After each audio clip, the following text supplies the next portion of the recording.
Selamat siang, Assalamualaikum warahmatullahi wabarakatuh. Di sini saya Mufid Abdillah dengan NIM 2019-70131 akan membahas resume manajemen strategik dan kasus PT Unilever. Nah, pada chapter 1 di sini kita membahas basic concept of strategic management. Yang di sini definisi manajemen strategi di sini serangkaian keputusan dan tindakan manajerial yang berpengaruh pada kinerja perusahaan di masa yang akan datang.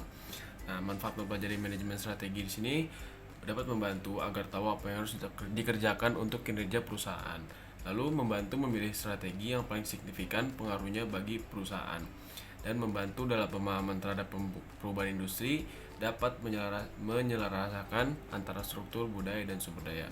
Di sini terdapat 5 basic model of strategic management. Yang pertama, environmental scanning, strategy formulation, strategy implementation, evaluation dan control, dan feedback atau learning process.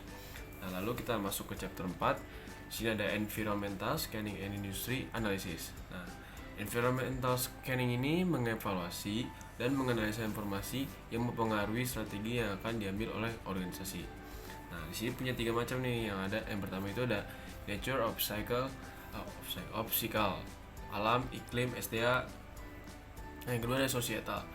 Pengaruh tidak langsung dirasakan oleh jangka menengah lingkungan. Ini terdiri dari 4, yaitu ekonomi, teknologi, hukum politik, dan sosial budaya. Lalu yang ketiga ada tax. Pengaruh langsung dirasakan oleh perusahaan dalam jangka pendek, supplier, konsumen, asosiasi, pemerintah. Di sini ada external factor analysis dari EVAS.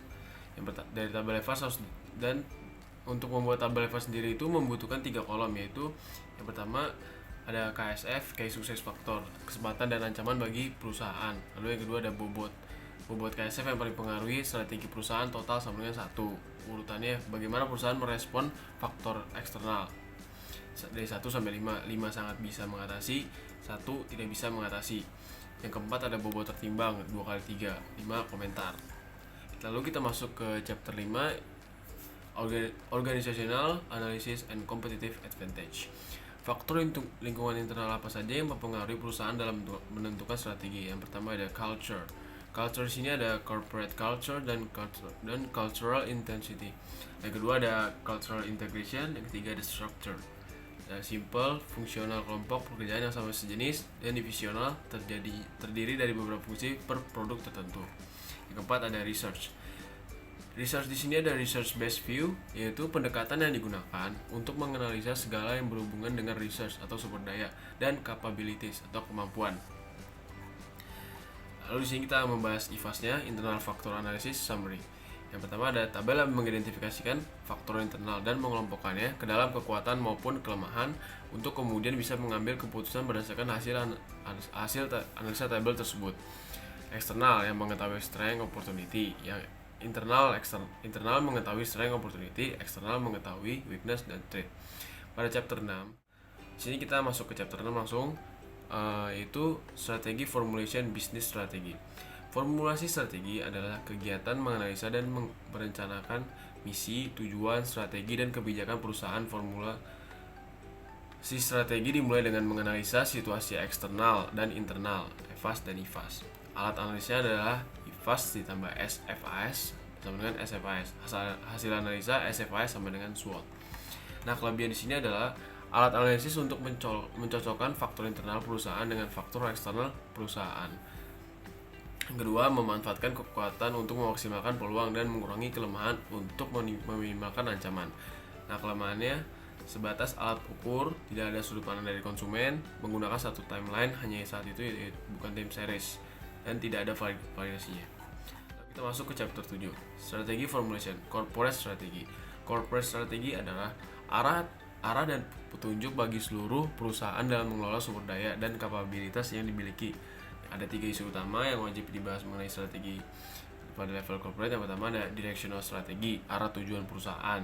Nah, di sini dia punya 3 strategi juga nih, yaitu growth, stability, dan retrenchment. Lalu yang kedua ada portfolio analysis, yaitu industri atau pasar di mana perusahaan bersaing lewat analisa produk dan layanan. Nah, di sini juga punya 4 analisa, yaitu cash cow, star, dog, and question mark. Yang ketiga ada parenting analysis, yaitu bagaimana perusahaan mengkoordinasikan sumber daya untuk meningkatkan capability. Ada dua analisa dari parenting analysis ini, ada yaitu horizontal dan multi point. Lalu di sini ada kita membahas chapter 8, itu strategi formulation, functional strategi, dan strategi choice. Nah, strategi fungsional adalah strategi dari bagian unit perusahaan untuk memaksimalkan produktivitas sumber daya dan capability yang dimiliki untuk menciptakan keunggulan bersaing. Pada pertemuan sebelumnya, struktur fungsional adalah yang memiliki aktivitas, proses, dan kesamaan bidang pekerjaan. Nah, di sini punya 8 fungsi strategis, yaitu marketing strategi, yaitu strategi yang berkaitan dengan selling, distribution, pricing, dan dari produknya. Yang kedua ada financial strategi, berhubungan dengan strategi pembiayaan yang menyangkut utang jangka panjang, investasi jangka pendek, arus kas, dan lain-lain. Lalu ketiga ada R&D strategi yang berhubungan dengan inovasi produk dan bagaimana perusahaan mengakses teknologi. Keempat ada operation strategi, bagaimana perusahaan mengelola proses bisnis, mengelola research dan capability yang dimiliki, dan mengelola hubungan dengan supplier. Yang kelima ada purchasing strategi, bagaimana perusahaan mendapatkan raw material.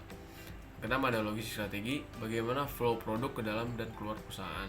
Ketujuh ada HRM strategi, berkaitan dengan pengelolaan SDM yang mampu self-manage work team. Yang kedelapan ada IT strategi, bagaimana perusahaan bisa menjalankan follow design management, itu mengikuti di mana tim member tinggal sehingga bisnis bisa berjalan 24 jam. Nah, di sini ada sedikit pembahasan. Yang pertama ada outsourcing, adalah kebalikan vertical integration, yaitu membeli produk atau jasa dari luar perusahaan. Yang kedua ada offsourcing, adalah outsourcing ke perusahaan lain di lembaga negara. Negara maju biasanya outsourcing proses bisnis ke negara yang biaya produksinya rendah. Nah, di sini juga kita bahas kelemahan outsourcing, yaitu risiko captive, ya, terjebak dalam kontrak jangka waktu tertentu. Perusahaan tidak bisa mengendalikan kualitas output, berisiko atas munculnya biaya tidak terduga, komplain, turnover, atau lembur. Lalu kita masuk ke analisis kasus. Di sini saya akan membahas kasus Unilever. Nah, Unilever sendiri di sini dia itu bidang industri, perusahaan bergerak dalam bidang manufaktur yang memproduksi barang seputar beauty and personal care, foods and refreshment. Komputer utamanya di sini ada Wings Group, Nestle, dan Johnson & Johnson. Ada stakeholder utama konsumen, karyawan, investor, pemerintah, pemasok. Pemegang saham terbesar yaitu perorangan sebanyak 94.823 pemegang saham. Jumlah karyawan yang dimiliki di sini ada 4.911 karyawan dan karyawan sementara yaitu 311 karyawan. Lalu selanjutnya saya akan membahas corporate strategi. Nah, di sini ada growth, strategi konsentrasi. Pada tahun 2020, Unilever beralih dari pemasaran presisi berbasis minat ke pemasaran sosio-demografis dan luas untuk segmentasi di seluruh kategori, termasuk home care. Selain itu, kami juga mulai menguji coba akuisisi data dan leverage dengan Cleanipedia, situs web kami yang berisi tip-tip tentang cleaning dalam skala kecil untuk kampanye pemasaran yang presisi.